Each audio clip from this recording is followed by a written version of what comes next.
Hormuz జలసంధి దగ్గర చిక్కుకుపోయిన నౌకల కోసం భారత్ ప్రయత్నాలను మొదలుపెట్టింది. ఇప్పటి వరకు 10 చమురు నౌకలు చిక్కుకుపోగా ఒక నౌక భారత తీరానికి చేరుకుంది. 2-3 రోజుల్లో మరో చమురు నౌక భారత్ కు చేరుకోనుంది. అయితే హర్ముజ్ వద్ద మరో 10 చమురు నౌకలు చిక్కుకుపోయాయి. చమురు దిగుమతి తగ్గిపోవడంతో భారత్ సంక్షోభం ఏర్పడే అవకాశం ఉంది. దానికి తోడు మన దేశం వద్ద మరో 6 వారాలకు సరిపడా మాత్రమే నిల్వలు ఉన్నాయి. దాంతో అప్రమత్తమైన కేంద్ర ప్రభుత్వం రంగంలోకి దిగింది.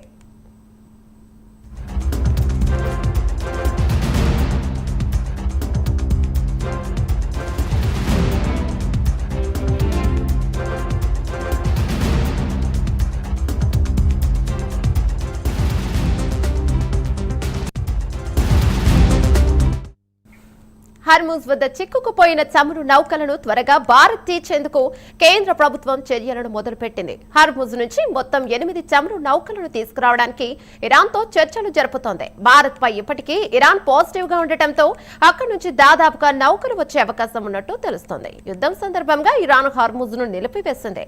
దాంతో దాదాపుగా వందల సంఖ్యలో నౌకలు అక్కడే చిక్కుకుపోయాయి. తర్వాత మారుతున్న పరిస్థితుల దృష్ట్యా చైనా నౌకలకు ఇరాన్ అనుమతిచ్చింది.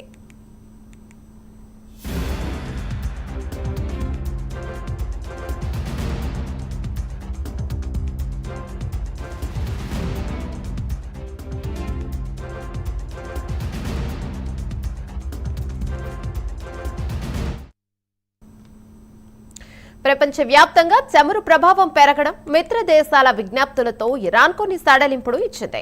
శత్రు దేశాల నౌకలు మినహా మిగతా నౌకలకు అనుమతిస్తామని ప్రకటించింది. అయితే యుద్ధ తీవ్రత పెరగడం, ఇరాన్ నౌకలపై అమెరికా దాడులు చేయడంతో హర్ముజ్ ను కట్టుదిట్టం చేసింది. ఈ పరిణామాల నేపథ్యంలో భారత్ కు రావాల్సిన చమురు నౌకలు అక్కడే ఉండిపోయాయి. అమెరికా నౌకలను రాకుండా ఇరాన్ ఎక్కడికక్కడ దాడులు పెంచింది.